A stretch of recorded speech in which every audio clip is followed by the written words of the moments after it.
Festa da Pataca deste ano, esta edición, caracterizouse por unha asistencia masiva de público local de Vilar de Barrio e dos concellos limítrofes. Incluso no caso do Concello de Vilar de Barrio houve unha población importante que traballa fora de Galicia que se acercou hasta onde nós, xente de Vilar de Barrio que por razón de traballo está noutros lados do Estado. Iso hai que puntualo con un 10. Vilar de Barrio somos capaces de sacalo adiante entre todos, senón non hai maneira.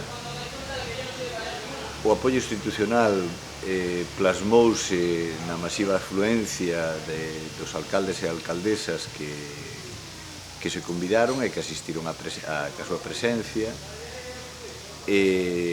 Valoramos moi positivamente a presencia dun representante da Xunta de Galicia e da Diputación Provincial. Ao mesmo tempo, temos que pôr en valor que a outra comarca galega que celebra a Festa da Pataca, tamén por unha edición que supera a 40, que é Coristanco, pois aquí había unha nutrida representación encabezada polo seu alcalde. Dito isto, todo é mellorable, evidentemente que todo é mellorable. A organización, a asociación da Festa da Pataca intentou facer o mellor posible, o Concello intentou facer o mellor posible, apoiar as decisións da asociación o máximo posible, e eu creo que o resultado foi bon. En canto a participación, eu teria que suliñar a gran participación que tuvo de nenos e nenas do noso Concello, de Concellos limítrofes, nos xogos infantís, que foron xestionados por 4 mozas entre 18 e 30 anos do noso Concello. Temos que fixarnos nese sector de población moi seriamente de cara ao futuro. E, pois, bueno, típico, a participación dos produtores de pataca, que a máis grande, que a máis pequena, que a máis rara, dos produtos, o que xa é característico dos produtos de outono,